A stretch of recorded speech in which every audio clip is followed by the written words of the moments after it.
On my 20th birthday, my mom said, "Time to man up and move out." They kicked me out with the cruelest message, so I'd make her pay for every word. My mom splashed cold water on my face on my 20th birthday. It's time to man up and move out. I woke up to see my stepdad beside my belongings at the doorway. They've always been cruel, but I never expected this. "But I'm your son," my mom mused. My stepdad nodded approval. "You've been nothing but a burden since your dad died, wasting our money on therapy, crying about nightmares. We kept you fed and housed for 20 years. That's more than most would do." They put my things into my arms and forced me out the door before I could grasp what was happening. I avoided fighting. I think part of me gave up. I arrived at a city homeless shelter after hours of meditation and cuddling stray kittens. I trembled while filling out intake paperwork. Then my phone buzzed. I was unblocked by my parents to deepen the knife. My stepfather said, "At least your dad had the decency to die in Afghanistan." Face palm emoji. I broke down on that plastic chair, broken down crying. This exhausted counselor stroked my shoulder. "Honey, what's wrong?" I showed her texts. She glanced at my intake form while reading. Her entire body stiffened. "Wait." Her voice seemed odd. "Jackson Brooks, your father died in Afghanistan." "Yeah," I managed. "When I was 7, she grasped her desk. "Did you ever see the body? Attend a burial?" I gasped. "Excuse me, Liam. Did anyone from the military ever visit after checking on you?" Not really. "No, I don't know." "Wait, why are you asking me this?" The Chromebook clicked in her palms. Her face turned white after 1 minute. "Liam, your father didn't die in Afghanistan." Chest constricted. "What?" "He's at Palmer V, a psychiatric ward. He's been there for 10 years? Suddenly fluorescent lights were too bright. "That's impossible. We had a funeral. I went to grief therapy for years." She stared me in the eye. "You need to see your father today before your parents realize you know." Suddenly small things fit. What made mom worried about military families on TV? Why we moved states after the funeral?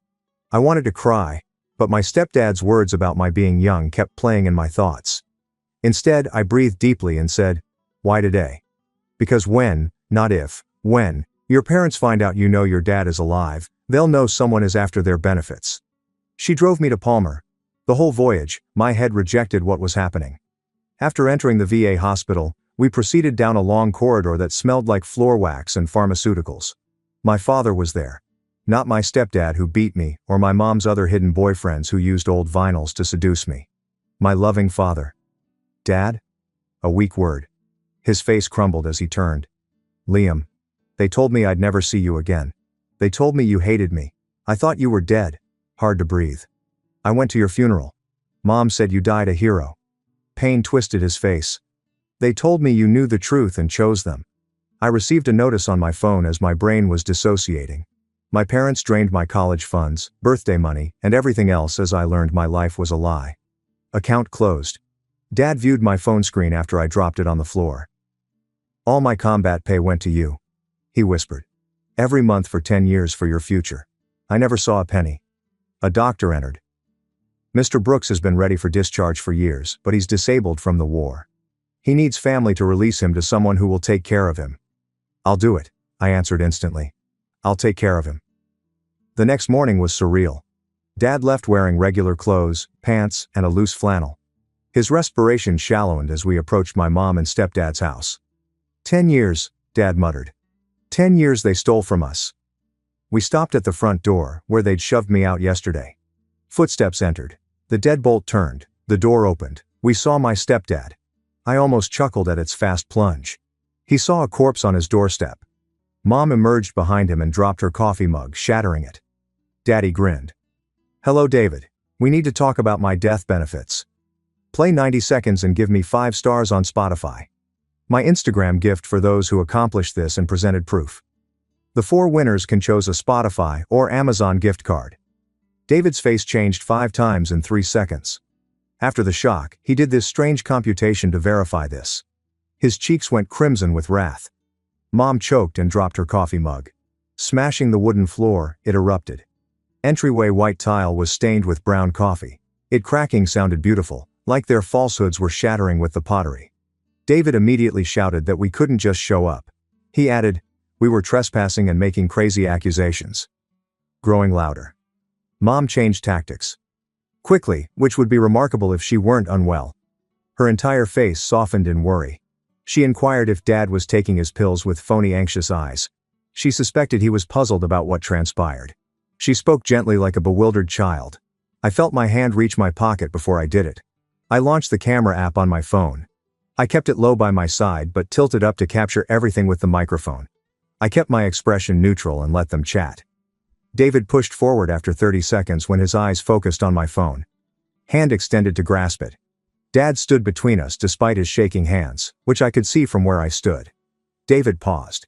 He peered beyond Dad to a neighbor receiving mail along the street. He backed up as his expression altered again. I kept recording. Instead, Mom suggested we sit down and discuss calmly inside. Dad's breathing altered. Fast and shallow. I noticed his chest moving too fast. I remembered his glazed eyes from the hospital. He was deteriorating. I decided then. We came to say we'd stay. The message arrived. I told Dad we were going by touching his arm. He nodded but didn't speak. We turned and returned to the car. I felt Mom and David watching us from the doorway. Dad glanced at his hands when I put him in the passenger seat. Still shaking. I sat in the driver's seat contemplating my next move. A shelter counselor gave me her direct number, I realized. I phoned to tell her what occurred. Not wasting time with queries. She offered a one-night lodging voucher from an emergency fund. I was given the address and told to find the manager. I hung up after thanking her. Dad was still. He kept staring at his hands like they belonged to someone else. Start the car and go to the motel. It took 25 minutes. Dad didn't finish speaking. Being the only thing between him and collapse weighed on me like a boulder. The Sunset Inn Motel had a parking lot and a roadway, but no sunset view. We received room 107 keys from the management without any communication. Old cigarettes and cleaning spray filled the room. 2 brown-covered mattresses and a scratched desk beside the window. So I spread everything on the desk.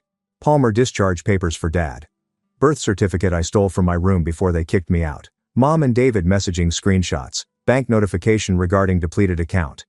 I arranged it in rows. Though little, arranging it helped me feel less drowning. I photographed everything on my phone. I dialed the bank notification number from the bed edge. The fraud department held me for 10 minutes. Finally, someone answered. Explaining the problem. The salesperson informed my college savings account closed yesterday morning. All the money went to an account I couldn't access. She suggested reporting it to the police.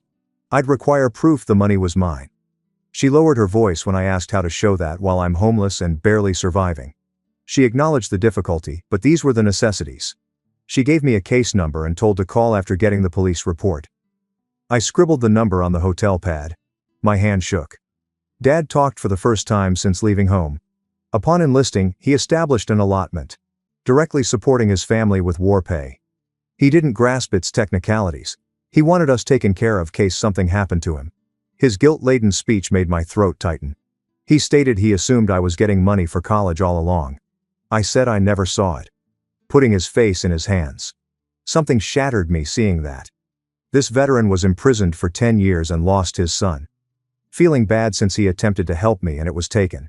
I wanted to improve it but couldn't find words. I sat on the bed with him till his breathing settled. Next, I backed up my phone to the cloud for an hour. The shelter counselor taught me documentation was key when confronting better-resourced opponents. I named a folder evidence. I submitted screenshots of every paragraph, the porch voice recording, and every desk document. I preserved everything in 3 locations. Smartphone storage, Google Drive, email drafts. Whether my phone died, was stolen, or Mom and David deleted it, I wouldn't lose this. Every snapshot felt somewhat protective. They couldn't accept my backed-up files. We traveled back to Palmer, Virginia the next morning. Dad required an address-updated ID. We required his benefits history prints. A 50-year-old lady with chained reading glasses was the discharge coordinator. She was helpful but moved like a paper processor all day. She 2-finger typed Dad's responses. He signed forms she printed. She estimated 3 weeks for ID processing. The benefits history would be ready this afternoon. I exercised patience in the plastic chair. My head was screaming that we needed answers faster, that Mom and David might be concealing money or deleting documents every day, but I stayed quiet and waited. The coordinator finalized the forms and provided us a number to call for prints this afternoon. We departed after thanking her. Dad stated he was fatigued in the car. I took us to the hotel. He fell asleep quickly on a bed. Sitting at the desk, I viewed the ordered materials. First steps were taken. We challenged them. We began documenting everything. We started reclaiming Dad's identity. It wasn't enough. Though insufficient, it was something. Something was more than 3 days ago when I woke up to cold water on my face. The next morning, I searched the documents for the VA benefits number and called it. I was transferred 4 times before landing in a wait with 1987-style hold music after pressing department numbers in the automated system. While organizing paperwork, I set the phone on speaker on the desk. 25 minutes passed, then 50. I listened to the same 30-second elevator music loop as Dad woke up and went to the restroom. Finally, a woman requested Dad's SSN, read it from discharge papers. After asking for aid, I mumbled my explanation of representative payees and power of attorney. She was patient and began over. She explained that a representative payee manages benefits for someone who can't. They must apply and be authorized by the VA. She mentioned someone had received Dad's benefits under that arrangement for years. I inquired who, and she claimed she couldn't give me that information over the phone without permission. I felt silly for not knowing her acronyms, POA, RP, VARO, and other unfamiliar terms. My shaky fingers made my writing untidy as I grabbed the hotel notepad to write everything down. She explained that changing a representative payee required me to complete documents and Dad to be examined. After an hour of talking, my brain was full of facts I hardly comprehended. I informed the shelter counselor of the VA call. She wanted to link me with Adult Protective Services because my parents may have exploited a handicapped veteran financially. I hesitated. Mom taught me for years that government agencies were traps that made things worse and couldn't be trusted. The counselor must have heard my quiet since she remarked the system is sometimes your only defense. I considered how the system had found Dad before I knew to look. With no money or house, I couldn't fight Mom and David alone. Okay, I said. She gave me a number and told me to call Lucas Gray. He was skilled at handling problems like these, she remarked. I jotted down her details and thanked her. Before that call, I attempted something else. I found family numbers I hardly remembered on my phone contacts. Pre-state move-aunts, uncles and cousins. Many numbers were disconnected. I left 3 voicemails outlining what occurred and asking whether they spoke to me. 2 rings went unanswered. I nicknamed my mother's sister, Aunt Lisa. On the 4th ring, she answered. She interrupted me as I introduced myself. My mother had told her I was lying to make them appear terrible. She refused to become engaged in family issues. I told her Dad was living, but she interrupted. She told me to be grateful instead of generating difficulty because Mom had lost her husband and raised me alone. Then she hung up. I sat looking at my phone. Mom seems to have isolated herself for years to avoid anyone who may challenge her tale or support me if I discovered out. After Dad went to bed, I opened a new phone document and wrote all I remembered. I inserted Dad's reported death at the top and designated it as age 7. Then I listed everything that followed. We changed state within months of the funeral. How Mom grew frightened when military families appeared on TV. When I asked about Dad's service or requested to see his photographs, Mom usually shifted the subject quickly. How she tossed out most of his items during the relocation because it hurt too much. How we never visited his grave, she said. Writing down my therapy sessions where I sobbed over losing him. I had years of nightmares. Mom exploited my sadness to dominate me and make me feel guilty for being sad. Writing it out revealed patterns. It was several lies. This 10-year lie building was painstakingly developed, all meant to prevent me from asking the appropriate questions. The phone lighted up at midnight. Text from Mom. It suggested we chat if I stopped spreading stories and bad-mouthing her to neighbors. People asking inquiries embarrassed her. She said I was being emotional and we could resolve this if I calmed down and came home. Read it 3 times. I froze as my thumb approached the respond button. I studied the message for 25 minutes. Part of me wanted to type back everything I felt, but I knew she wanted that. She wanted me to talk so she could distort my words and drive me mad. Instead, I screenshotted the text. I uploaded my evidence folder to the collection. Then I put my phone face down on the desk without replying. Dad ate the free motel meal I took back to the room the next morning. I suggested discussing limits and safety. He glanced up at me like he was expecting terrible news. I said Mom and David might call him and he couldn't tell them where we were staying or what we were doing. He nodded but didn't speak. I persisted. I suggested they could attempt to convince him I lied or left him. I insisted he couldn't let them know no matter what. He consented, but his eyes showed worry. The dread Palmer showed when he believed I may abandon him. I grabbed his arm across the little table. I assured him I wouldn't leave. I meant my promise to solve this together. He resumed eating once his shoulders loosened. I had an afternoon legal aid appointment. The office was in a strip mall beside a tax preparer. It smelled like old coffee and copy machine toner inside. Sophia Williams was waiting in a tiny office after the receptionist had me fill out an intake form. Her black hair pushed back and spectacles made her look younger, maybe 30. She shook our hands and invited us to seat. She opened a yellow legal pad and suggested to begin. I told her everything. Waking up to cold water on my birthday, the shelter counselor discovering Dad, the porch confrontation, and the depleted bank accounts. Never interrupting, she made crisp notes and nodded sometimes. After I finished, she glanced up. "We may sue for fraud and conversion," she replied. She said that was legal slang for lying to steal money and property. If the district attorney got involved, she claimed there was a criminal element. She asked for evidence, so I gave her my phone with images and recordings. She thought I was wise to save everything. She stated it would take time but she would help us. My phone called from an unknown number 3 days later. He introduced himself as Lucas Gray from Adult Protective Services. He wanted to schedule a phone intake after the shelter counselor introduced me. I took my notebook. I addressed his queries concerning Dad's predicament fully. He indicated filing a case file and assigning an investigator. He said it would take time since they wanted to interview many people and acquire financial documents. I grew impatient. I wanted answers now. I wanted Mom and David punished instantly. Lucas's voice was steady. He believed comprehensive inquiry was preferable than fast dismissal. I knew he was right despite my frustration. He stated someone will call to schedule interviews in a week and to keep documenting. The bank called next. Fraud Department employee Isabel Stone. She started a case file after receiving my initial report. She then listed necessary paperwork. Police record, identification, proof the account was for my benefit.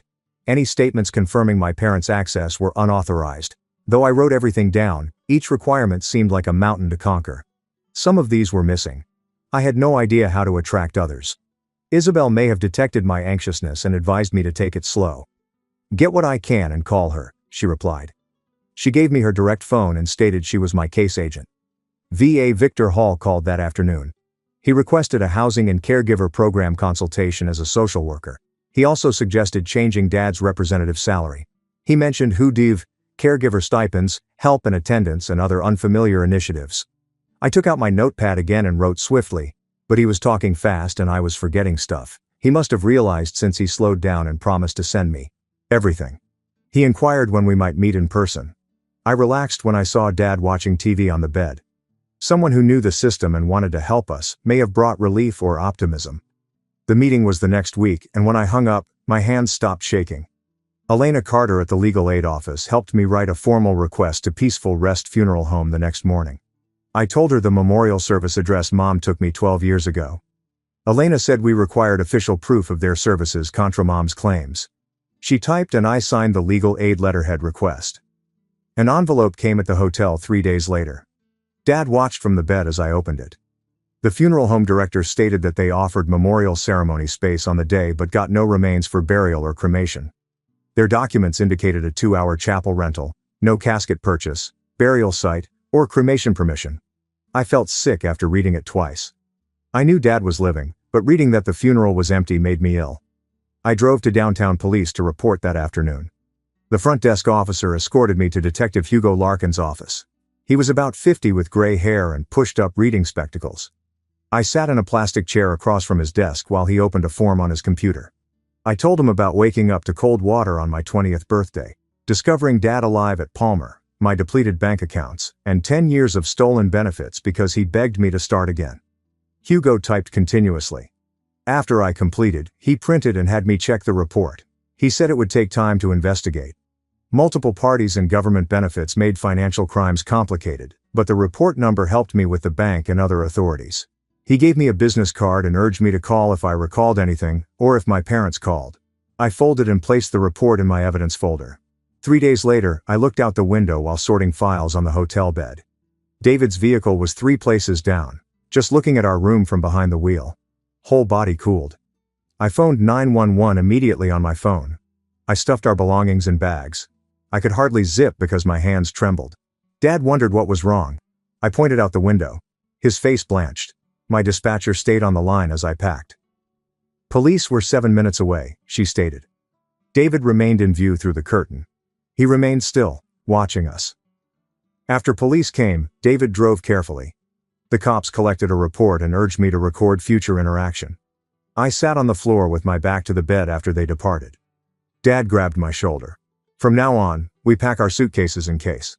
Elena Carter helped me get my district office school records the next day. She said we required proof of Mom's years-long grieving treatment.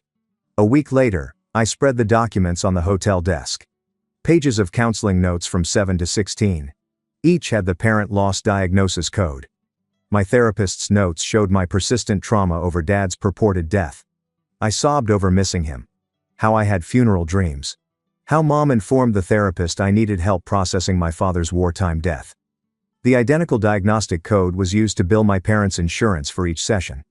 Reading years of my sadness and clinical terminology made me feel like I was reading about someone else's anguish. But it also left a paper trail showing how long and purposefully Mom and David lied. Elena issued formal preservation letters the week after. The bank and my parents' address were visited. The letters required them not to erase Dad's benefits or my account data in legal language. Elena said this was normal before suing. Destroying evidence after receiving this notice might result in extra sanctions. She believed formal legal language was strong. We informed them that we were constructing a case and wanted to preserve everything. I felt different after reading the letter before she mailed it. I reacted to their actions for weeks. We now demanded their cooperation. Isabel Stone contacted 3 days later to update. She stated the bank's fraud investigation found a pattern.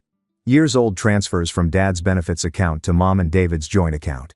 She marked the transactions as suspicious and built a chronology, but she advised me that further data was needed to prove the payments were unlawful. We wanted VA paperwork demonstrating Dad never approved Mom as his agent. We may require court orders to access accounts. She stated the bank was investigating, but it might take time. I recorded everything she said in my notes. Each evidence piece seemed like another brick in our wall. The VA phoned Dad the same week to interview him. Victor Hall said they were evaluating Dad's representative salary. To guarantee he could convey his preferences, they interviewed him alone without relatives. The VA clinic appointment was the following Tuesday. Victor stated that this was usual process for pay authority issues. They wanted to know what Dad wanted and who he trusted with his perks. Hope returned after weeks. Someone finally prioritized Dad's wishes over others. I helped Dad rehearse answering interview questions effectively, despite his nerves. Lucas Gray phoned 3 days later. He stated he visited Mom and David's residence for the APS investigation. They cooperated and claimed power of attorney to oversee Dad's hospital affairs. Lucas said they looked prepared with documentation and explanations, but he wanted copies to establish validity. He explained that financial exploiters typically have legitimate-looking papers. He investigated to verify their authority. He stated he'd inform me as the inquiry progressed. After hanging up, I was frustrated. Naturally, Mom and David cooperated. For 10 years they lied well.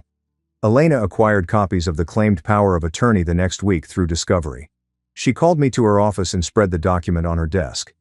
Dad apparently gave Mom power over the signature line. Even my inexperienced eye saw something strange. Weak, uneven letters.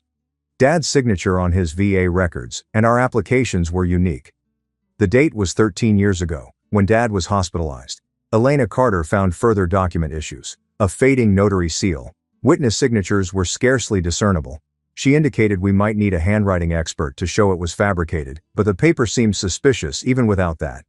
Dad and I got him a state ID at the DMV the next morning. Since the hotel was temporary, Victor Hall helped us set up a VAPO box for official correspondence. We completed the application, and Dad provided his discharge papers and social security card for verification. The clerk processed everything and stated the ID will be ready in 20 minutes. We waited in plastic seats. Dad came up to the desk when they called his name, and the clerk gave him a temporary paper ID with his photo. Dad studied it intently. Name, first address in 10 years, not hospital or Mom and David's residence. Our address. I observed him carefully fold and put it in his wallet.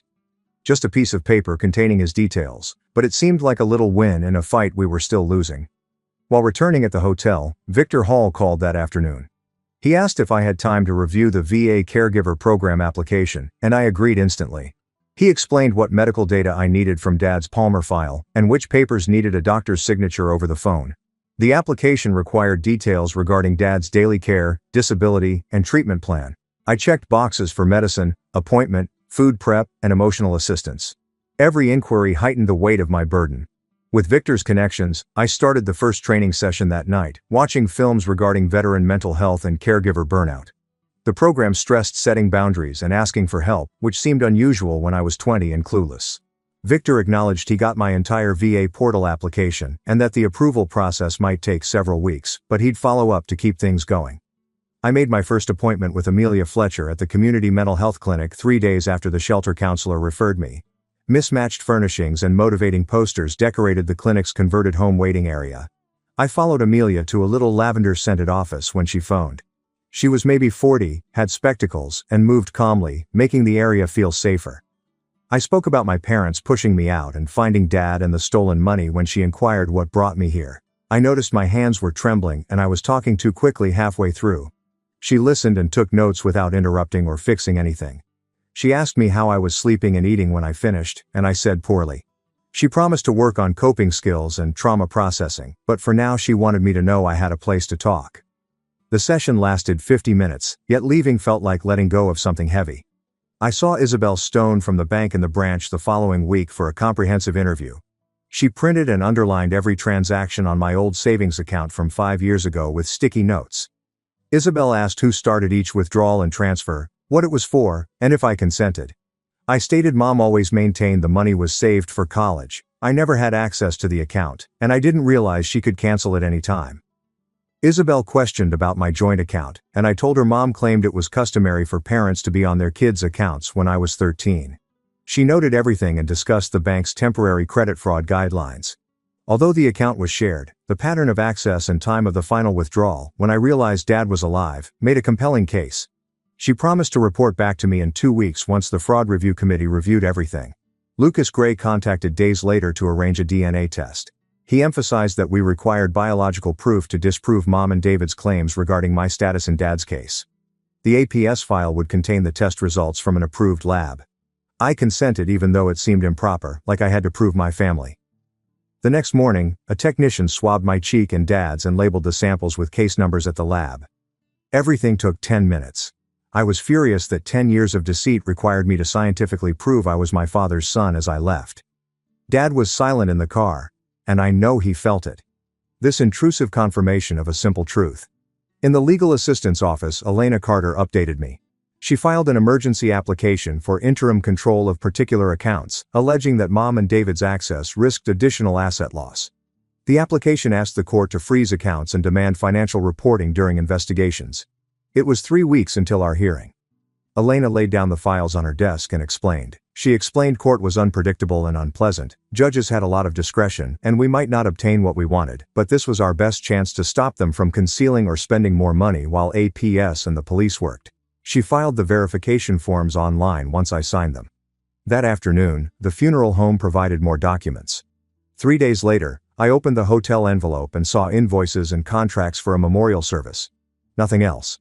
No cremation, burial, or handling of remains. Just a room rental, seats, and a visitor book. I gazed at the papers attempting to realize that I recalled the funeral and coffin I grieved over. The entire event was theatrical. In a VA hospital 20 meters away, Mom and David had a memorial ceremony for a guy living. Something broke inside me. My hands shook from this chilly hatred. After leaving the motel, I circled the parking lot and neighboring streets for nearly an hour until my legs ached and my fury subsided. Victor Hall requested Dad's HUDVASH screening. Based on his service and situation, Dad qualified for housing vouchers and case management for homeless veterans. The VA clinic screening interview was the following Tuesday. When Victor outlined the procedure, Dad worried they'd believe he was too damaged or didn't need treatment. I sat with him that night to rehearse answering Victor's predicted questions. I told him that he'd served his nation, earned this support, and that being honest about his needs wasn't weakness. We practiced until he could talk about mental health and housing without trembling. The legal assistance office received Mom's personal email. Elena sent it to me with a call request. I read everything, this long, meandering message about sadness, bewilderment, and how she'd always tell me the truth when I was older. She blamed her fear of losing Dad. She said fear drove her awful decisions. Said she never intended to harm. The email was pages long without acknowledging or apologizing for her behavior. Elena contacted me that afternoon and claimed it was a textbook non-apology, admitting nothing and avoiding culpability. She had formally said that all future communication must happen through attorneys. It was comforting to know that someone was interfering so Mom couldn't influence me. Elena suggested employing a handwriting specialist to assess attorney signature strength. She said specialists cost several $1,000s and we should wait to see if the bank's internal assessment identified the paper. If the bank's experts identified signature issues, we'd have free ammo. I wanted answers right away, but I was learning that legal strategy often required patience, waiting for the other side to make mistakes rather than pressing every issue. Elena said she'd keep pressing on numerous fronts and we'd choose the expert after the bank assessment. Dad and I created a regular regimen to avoid spinning. I put his meds in a pill organizer and we took them with breakfast every morning. We then spent an hour on paperwork, phone calls, agency follow-up, document organization, and email. After that, we walked around the hotel parking lot for 10 to 15 minutes. Structure made us feel less out of control. Dad's anxiety diminished when he had a strategy for each day, rather than merely responding to crises. I wanted to solve problems faster certain days since the routine seemed tiresome, but I was discovering that stability came from modest, steady things, not big discoveries. Giovanni called Thursday morning when I was organizing Dad's meds in the weekly organizer. A PS early examination confirmed our worries about financial exploitation and warranted more investigation, but it also confirmed everything we'd been stating. He told me it wasn't a final decision, but it provided Detective Hugo Larkin good platform to work from in the criminal case. That formal abuse record would bolster our criminal investigation and civil actions. After weeks of feeling like I was overreacting, someone official said it occurred, so I thanked him and hung up, then stared at the pill organizer. That Mom and David committed genuine maltreatment using paper evidence. Isabel Stone from the bank phoned 2 hours later to explain how their analysis detected the power of attorney signature as possibly faked based on Dad's other paperwork. She claimed they were halting Dad's welfare withdrawals while they investigated. Although we didn't get our money back, this stopped Mom and David from draining more while we developed the case. She estimated another couple weeks for the evaluation. That things proceeded slowly, but holds were instant and enforced. Dad inquired what was going on, and I detailed both calls, seeing his expression change from perplexity to optimism, that maybe the system worked occasionally, instead of crushing the weak.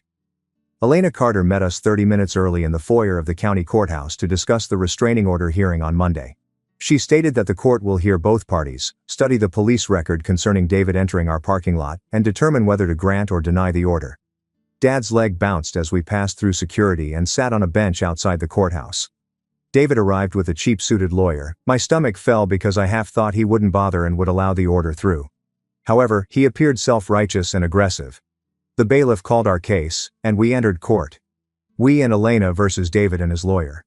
The judge invited David's lawyer to appear first. He said David never threatened us, was simply checking on family after a traumatic circumstance, and we were crazy. Elena stood up and explained the police complaint, harassing pattern, and David's appearance shortly after we initiated legal procedures to the court. The judge studied the report for what seemed like forever. I then questioned David whether he had a valid reason to be in our parking lot at night. David began discussing family duties, and the judge interrupted. Provided a restricted order directing David to keep 500 feet away from us for 6 months based on evidence of intimidation. We left and I felt relieved and disappointed since 6 months felt like protection and insufficient. Elena said it was a good win, and offenses will result in jail time. We headed to Palmer for Dad's VA representative salary interview on Wednesday. A stranger social worker escorted Dad into an office alone, and I waited 40 minutes, checking my phone every 2 minutes. Dad emerged exhausted but all right. They asked who would manage his benefits, and he immediately chose me. The social worker phoned me thereafter and told I had to finish training modules and submit documentation. However, Dad's evident preference influenced their decision. She gave me a training booklet and said they'd contact me about future steps. Everything was to be finished in a month. We departed after thanking her. Dad was silent in the passenger seat and stated he was afraid I'd think it was too much responsibility and leave. He nodded when I assured him I wasn't leaving and we were doing this together, but I could tell he wasn't convinced. Victor Hall phoned Thursday afternoon to say, Dad passed the HUDVASH eligibility screening and we were approved to start looking for a unit. He introduced me to Osto Carney, the housing coordinator, who stated we required a 1-bedroom that matched program guidelines and the voucher would cover most of the rent. Osto promised to bring me qualifying listings and schedule viewings once I discovered properties I liked. I hung up and informed Dad we got actual housing, not hotel coupons. He requested a price. I explained that the coupon covered most of it and we'd just pay a little fraction, giving us our first real stability since things started. He quieted again, and I saw he was sobbing, sitting there with tears in his eyes. I didn't know what to say. I sat with him till he calmed down. I updated Dad's postal address with every agency on my laptop all afternoon Friday. Each agency, Social Security, VA, bank, pharmacy, insurance, has its own form and verification process. Victor Hall advised me to use a VA PO box as our permanent address until we found stable housing to avoid postal difficulties. I felt like I was taking away Mom and David's power with each document I submitted, affecting their access to Dad's information and perks. Typing cramped my fingers and screen watching burnt my eyes. I continued because tiresome administrative labor protected someone. Not via confrontations, but through paperwork. Monday morning, Isabel Stone from the bank called to say they were giving me a tiny temporary credit to a new student account they helped me create, unrelated to my parents. She told me it was only a portion of what was stolen and may be overturned if their investigation didn't corroborate my accusations, so I shouldn't spend it on anything except essentials. The deposit arrived Tuesday, and I glanced at the sum for a minute. This modest quantity of money was mine and couldn't be taken without notice. Some of it went for groceries instead of the lodging voucher. Dad helped me make dinner in the little kitchenette. Wednesday, someone purporting to be my mom's cousin posted on social media that the family needed to meet to resolve issue before it got worse. I read it 3 times and spotted the manipulation aspect in the statement before it became more convoluted. I took legal action instead of them stealing from us for 10 years. Elena Carter responded to my screenshot by claiming we weren't meeting with anyone without attorneys. Even though it saddened me that family had to function this way, and that I couldn't trust Mom's side to care about us, sending that message felt powerful. Elena phoned Thursday to offer a settlement meeting before launching a complete case, saying that litigation was expensive and long and that an agreement on restitution and responsibility could be preferable than years in court. I thought Mom and David would always make excuses and downplay their actions. She acknowledged it was likely, but advised trying settlement first because we could sue if they refused to bargain. I instructed her to put it up but didn't anticipate much. I opened the simple envelope with the DNA results on Friday, knowing what they would say. The test revealed I was Dad's biological son with 99.9% confidence, disproving any allegation that I wasn't entitled to his care or rights. Giovanni Gray called an hour later to say he'd gotten the findings and was filing them with APS for the official record. Another proof of our connection and my legal status. I placed the report to our evidence folder and cloud backup. This proof of something I never doubted but the system forced me to validate. 3 days after the DNA results arrived, Victor Hall called as I made breakfast in the hotel kitchenette. His VA review of Dad's representation pay modification was pending final approval within 3 weeks. Mom and David couldn't touch anything while the paperwork proceeded because they placed interim holds on the account to prevent unwanted access. Victor said I'd have legal power to administer Dad's benefits, complete control over the money that was intended to support us all these years. Dad listened to my chat at the small table. Just after I hung up and told him what Victor said, his hands started trembling. I held them till he nodded and breathed. Legal assistants held the settlement session the next Tuesday in a tiny conference room with a scuffed table and flickering overhead lights. Elena sat next to me with her laptop open and 3 folders of paperwork. Mom arrived first with her attorney, a middle-aged man in a wrinkled suit who probably wanted to go. Mom's eyes were red and swollen from sobbing in the vehicle, and she rushed out to hug me when she saw me. I watched her till she sat down. David arrived 10 minutes late without a lawyer, sat down, and claimed that this was a misunderstanding and that we were making him seem terrible at work. Elena ignored him and opened the first folder with bank statements showing Dad's rewards sent to their joint account. Mom's lawyer shifted and took notes. Elena calmly and meticulously read each document, pointing out dates, quantities, and the sequence of Dad's hospitalization and transfers. Mom frequently interrupted with explanations about how bewildered she was after losing her spouse and how she felt she was doing the right thing. David shouted that they had power of attorney and everything was lawful. Elena simply asked him to explain why the signature didn't match Dad's other signatures on file by pulling out the query paper. Except for the fluorescent lights, the room was quiet. Something changed in my chest as I saw Mom grieve and David cycle between fury and defensiveness. I wasn't furious anymore, just drained and ready to go on with Dad. After 2 hours, Mom's attorney proposed reparation and Elena responded with precise terms. We agreed that Mom and David would pay back the stolen monies over time based on the investigations. It wasn't all we were entitled and there was no criminal acknowledgement, but Elena said it gave us a legal foundation and we could pursue additional possibilities if they didn't cooperate. I signed where she said and left without looking at Mom, who was weeping harder when she realized I wouldn't forgive her. We had the asset freeze hearing 2 days later. An elderly lady judge reviewed Elena Carter's request as we waited and asked Mom's counsel whether he opposed a limited freeze on the disputed accounts. He claimed hardship, but the judge cut him off and concluded the evidence demonstrated wealth dissipation danger. Her freeze prevented Mom and David from transferring or concealing money during the investigations. A partial triumph, but protection. I learned that legal progress was made in little procedural stages, not TV-style courtroom dramas. Dad inquired if we won as we left the courts, and I said we received what we needed. Osto Carney contacted that afternoon to report finding a one-bedroom HUD-VASH apartment near bus lines and the VA facility. With a screening the next morning, I scarcely slept, worried something might go wrong. The flat was on the second level of a simple brick structure with a little parking lot. Osto greeted us outdoors and showed us the functional appliances and leasing details. White, clean walls. The bedroom window let in sunshine and the bathroom had genuine water pressure. Standing in the empty living room, my chest relaxed after being tight since my 20th birthday. This worry and uncertainty nod is easing. Dad double-checked each room's walls, unable to believe them. Osto said we could move in 2 weeks when the final paperwork was processed, so I signed the application on his clipboard. That night, the caregiver program delivered an acceptance email awaiting training module completion. The web link opened and I began learning about medication management, mobility aid and distress signals. After 3 days of training, I'd get a monthly stipend for helping Dad with everyday tasks and medical appointments. Though little, it was steady income. More importantly, it confirmed that caring for Dad was work, not just something I should do for free since he was family. Giovanni Gray phoned the next week to say APS sent Mom and David a preliminary letter of concern.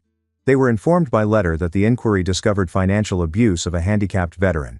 He stressed that this wasn't a final decision but would strengthen the criminal prosecution and civil recovery. I inquired what happened next, and Giovanni said the DA's office would study the whole report and determine whether to press charges based on the evidence. Move-in day was Saturday morning. Dad and I rode the bus to the new apartment with our few hotel items and garbage bags. Osto showed up with the keys and helped bring items upstairs. He left us alone, so Dad paced between the living room and bedroom. He continued asking, what if the VA changed their mind?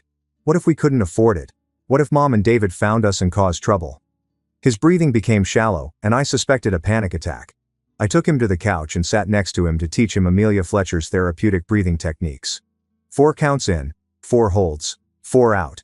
We did that until his shoulders and hands stopped trembling. We painstakingly unloaded, putting Dad's few clothing in the closet and arranging our donated dishes in the kitchen cupboards to make the empty apartment feel like ours.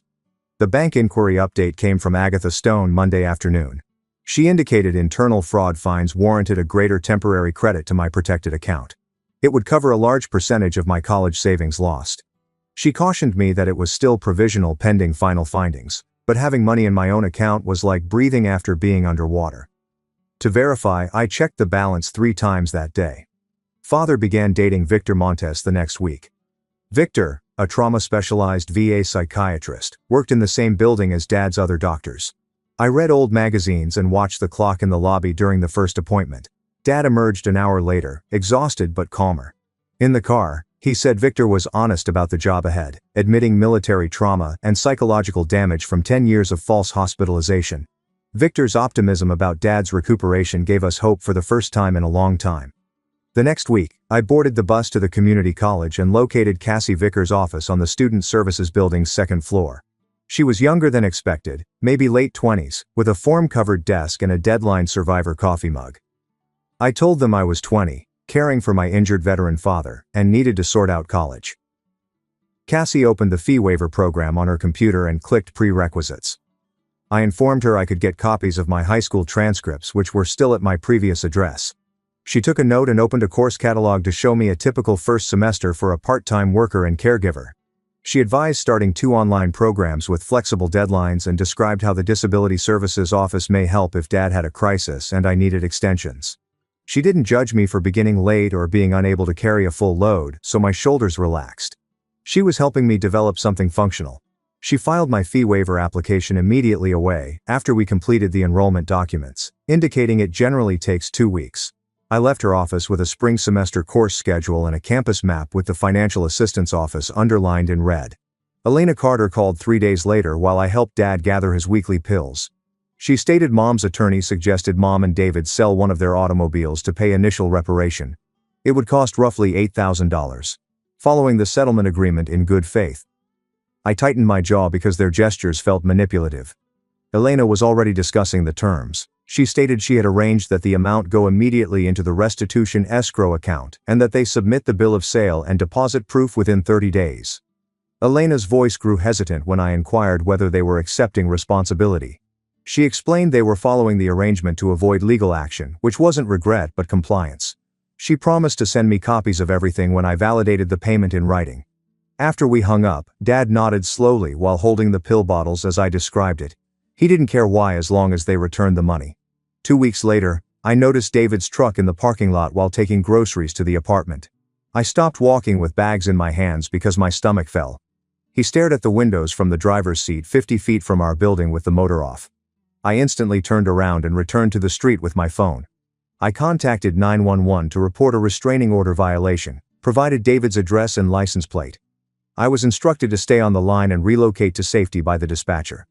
I watched the parking lot entrance from the bus stop around the corner. I noticed a police cruiser approach David's truck within 10 minutes.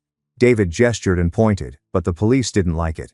The officer led David to the police car after a brief conversation. A second officer came, and I told him David had no cause to be at our residence and showed him the restraining order documentation on my phone. The officer stated David was arrested for violation and I'd receive a court date. The next week, I saw David try to convince the judge he was only driving through the area. The prosecutor showed the police report, GPS data from the 911 call confirming I was at the apartment complex, and officer images of David's truck parked in our lot. The court looked at David and stated this was a blatant breach of a protection order, asking whether he knew that it was meant to prevent this type of interaction. David tried to argue, but his attorney grabbed his arm. The court extended the restraining order to a year and warned that any subsequent violations would result in arrest and jail time until trial. For the first time since everything began, I felt like the judicial system was prioritizing our safety over paperwork. Elena Carter replied with a thumbs up emoji and good. The VA letter arrived on Thursday afternoon in a hefty package with official seals. Before understanding it, I read the first paragraph 3 times at the kitchen table. After the representative payee change, I could legally administer Dad's benefits. The letter provided transition instructions, benefits coordinator contact information, and a checklist. I sat clutching the pages, feeling the weight of this. Now I was responsible for Dad's finances. Not Mom's, David's, or some VA stranger who never checked on him. I paid his expenses, supplied his meds, and fulfilled his basic necessities. Though overwhelming, it was appropriate. After 10 years of exploitation, I was happy that someone trusted me to do what was right. I showed Dad the letter in the living room while he watched the news. He read it slowly and looked up at me with wet eyes, saying, "Thank you." My first caregiver stipend check arrived on the 15th. I checked my phone during Dad's doctor visit and saw the deposit message. I read the amount and VA Caregiver Support Program description for a minute. The few $100s were steady monthly income. Together with Dad's benefits, which I now managed, we could afford rent, food, and stability without perpetual crises. Dad touched my shoulder when we returned to the car after I showed him the notification. Instead of ramen and canned soup, I got fresh veggies at the grocery store on the way home. It seemed luxurious even though it was ordinary food bought by ordinary folks. Isabel Stone contacted the next week to confirm the automobile sale's initial payment to the reparation escrow. She explained the deposit and confirmed Mom's attorney's guarantee. She gently reminded me that my bank's temporary credits were still pending their fraud investigation. However, money pouring back seemed like progress. It wasn't justice or all we lost, but it was something I could point to and say they're paying penalties. Isabel told me the bank investigation was still underway, but this reparation payment proved Mom and David acknowledged the problem, which bolstered our case. She promised to update me, and I thanked her for everything. Dad and I decided on limits that night. We vowed not to contact Mom or David without our attorneys and would stick to it this time. Mom, David, and any other family numbers I recognized were banned. In the following weeks, Mom called from several numbers and I didn't answer. David's sister asked to speak on social media, so I blocked her. I erased David's brother's message suggesting I was pulling the family apart without responding. I felt stronger every time I kept that barrier instead of giving in to shame or curiosity. Non-engagement gave me a tranquility I didn't know was possible. I could finally breathe without waiting for the next manipulation or disaster. 3 months after waking up to cold water on my face, I was seated at our kitchen table with Dad's evening pills.